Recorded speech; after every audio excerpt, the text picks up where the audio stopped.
Kicked out at 17, with just $12 and a trash bag. Now my family wants to live in my $750,000 home after years of silence and lies. I was 17 when my dad told me I wasn't built for success. It wasn't some heat of the moment insult. He said it calmly, like he was doing me a favor. Like the sooner I accepted my place in the family, the easier life would be for all of us. "You're the spare," he said, not even looking up from his newspaper. "Your brother's the heir. You're just extra." I think that moment carved something into me. Growing up, I always felt like the background character in someone else's story. My older brother Nathan was the golden child, the star athlete, honor roll student, family favorite.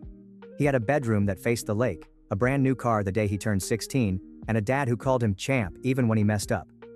Me? I was the one who got hand-me-downs, suspicious glances, and lectures for existing too loudly. At first, I thought I was the problem. I tried harder, got a job at 15, kept my grades solid, even started tutoring Nathan in math when he began slipping. But nothing changed. My mom called me lazy when I slept in on Sundays, even after closing late at the diner.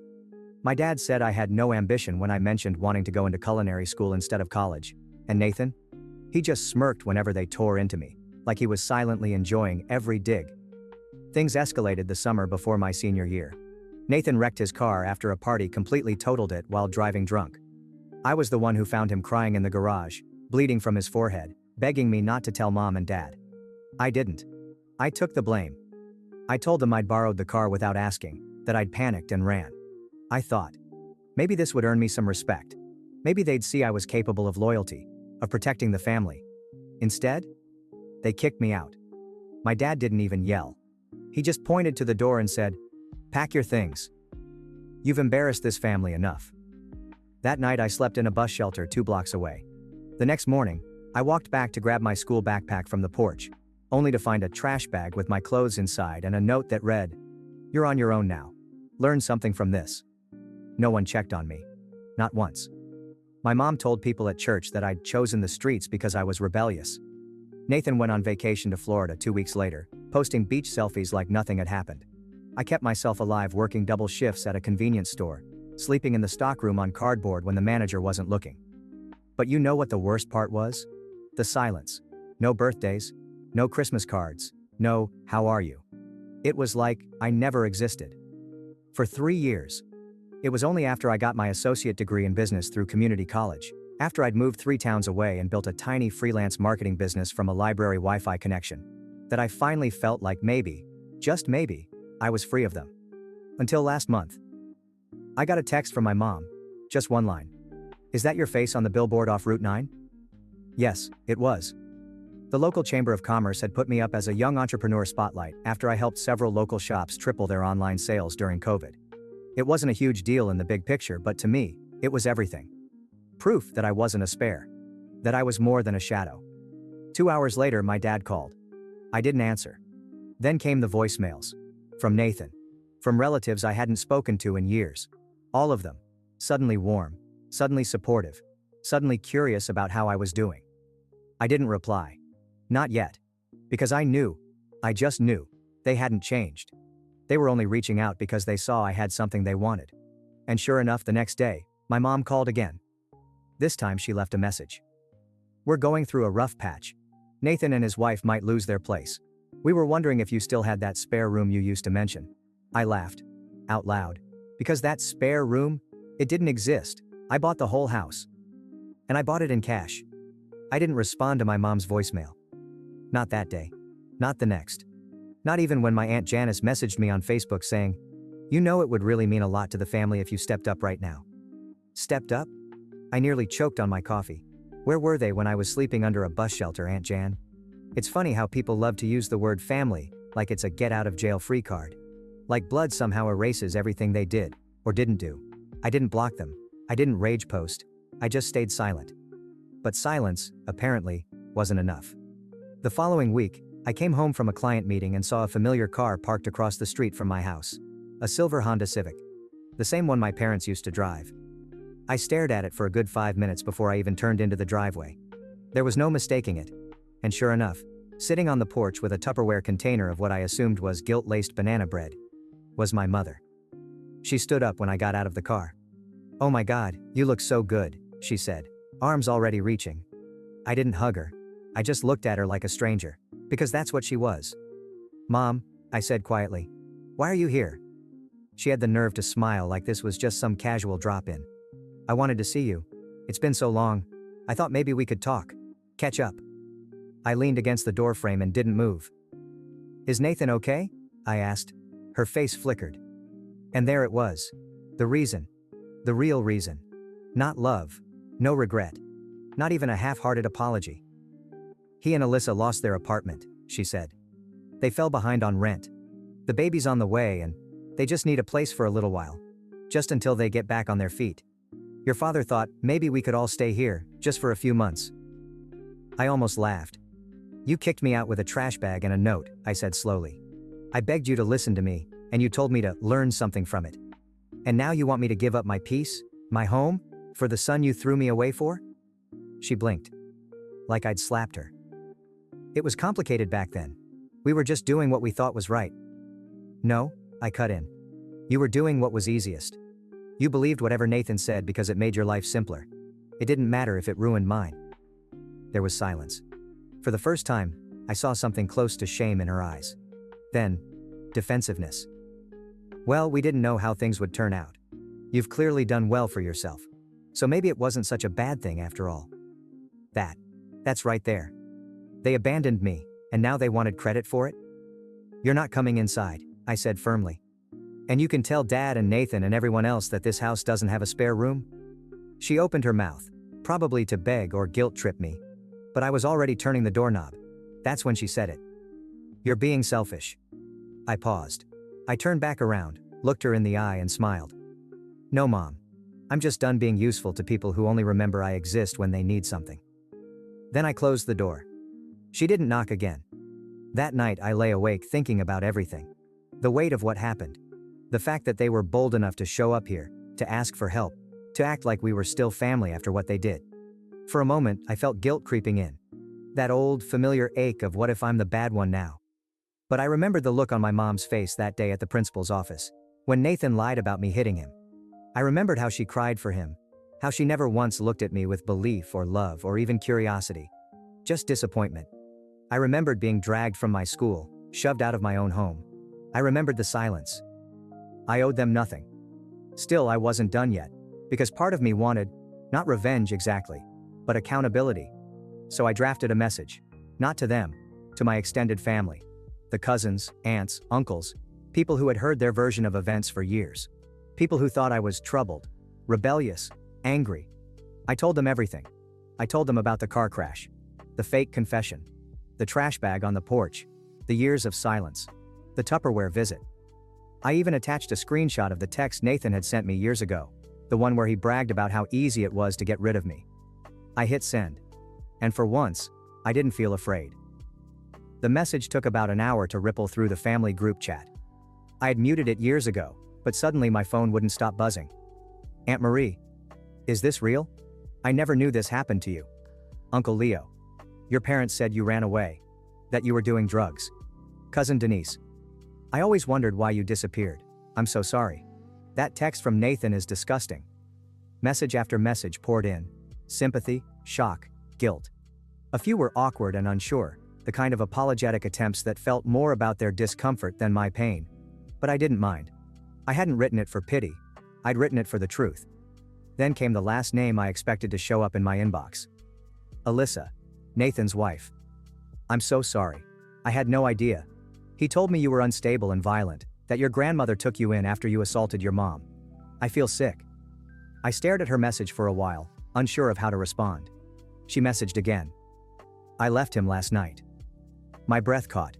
Apparently she had read the email out loud to Nathan. He laughed at first, then got defensive, then angry. Then he grabbed her phone, tried to delete it, and shouted at her for being naive. Alyssa, 7 months pregnant, and finally done being gaslit, packed a bag, and left for her sister's. She said my message snapped something in her. She saw the pattern now, and knew their baby deserved better. I didn't gloat. I just told her, "You did the right thing." That should have been the end of it. But Nathan never did like being exposed. 3 days later, I was leaving my favorite coffee shop, just walking toward my car, when I heard someone call my name. I turned and saw him standing there. Nathan. He looked like a shadow of who he used to be. Unshaven, eyes sunken, wearing the same varsity jacket he'd had since high school, like he was still clinging to the last time anyone thought he was important. "You think you're better than me now?" he sneered. I didn't answer. He walked closer. Too close. "You always played the victim. Even now, what? You want everyone to feel bad for you? You think anyone gives a damn about your sob story?" I could smell the cheap beer on his breath. "You lied," I said. Calm, quiet. "Yeah?" He laughed, bitter and sharp. "So what? You survived, didn't you? You've got your big house and your little billboard, so quit crying." There was so much I wanted to say. I wanted to scream. I wanted to list every night I cried myself to sleep, every birthday I spent alone, every time I doubted my worth because of him. But I didn't, because he wanted a scene. So I stepped around him, opened my car door, and said just one thing. "You lied. I thrived. And now you have to live with that." I left him standing in the parking lot. That night, I had dinner with my grandmother. She was the only one who never needed proof. I told her everything, about the email, the messages, even the run-in with Nathan. She listened, her hands folded neatly in her lap, only nodding occasionally. After I finished, she reached across the table and held my hand. "You did good," she said. That was all I needed. A week later, I got a certified letter from my parents' lawyer. Apparently, they were considering defamation proceedings over my email to the family. I laughed. Loudly. My own lawyer. Yes, I finally hired one for myself. Told me to relax. Their claims were baseless. Empty threats. The attached evidence alone, especially Nathan's own written admission, would bury them. I never heard back from their lawyer. They went quiet again. I guess when you stop being useful, you disappear. That's when I decided to do something I hadn't done in years. I framed the note they left on my trash bag that night. "You're on your own now. Learn something from this." It hangs in my office now, right next to my Chamber of Commerce award. Some people frame their diplomas. I framed a warning, and turned it into a promise. Spare. That's what he called me. Just a spare. A ghost in the family photo. A seat left empty at dinners. A name barely said aloud unless it followed the phrase, "What's wrong with her?" But do you want to know the cruelest part of being a spare? Spare parts get recycled. And that's exactly what they tried to do. Recycle me. It began again with a knock. Not a voicemail, not a message. Not another car on the street. A knock on my door, just after dusk. I almost didn't answer it. But something in me needed to. When I opened it, I didn't see my father. I saw a man shrinking inside his own body. Gone was the gruff voice. Gone is the superiority. He stood there in a threadbare sweater, holding an envelope. Not a letter. A stack of papers. "I'm signing over the house to you," he said, not even looking at me. "Your grandmother said you'd earned it more than any of us ever did." My grandmother. That was the moment I knew something was wrong. "She's sick," he added, finally meeting my eyes. No preamble, no manipulation. Just a fact. Cancer. Stage 4. We sat in silence on my porch. The same porch where my mother once begged for a spare room. "She didn't want to tell you," he muttered. "Said it would distract you from your work. Said she was proud." Proud. That word hit harder than anything else he could have said. I stared out at the garden she helped me build last spring. Lavender, rosemary, and marigolds. She called it her living prayer. I could still see the faded gloves hanging over the fence where she forgot them last week. I swallowed my anger. Because this wasn't about them anymore. This was about her. She passed 3 weeks later. At home. My home. The one they once said I didn't deserve. I held her hand as her breaths grew shallower. She wasn't afraid. She just said, "Promise me you'll plant something new every spring. That's how you start over." And then she left me. But not before giving me the final gift. A truth I never expected. I found it in a small wooden box under her bed, sealed with a letter. Her handwriting. Slanted. Neat. Unmistakable. To the granddaughter they never saw.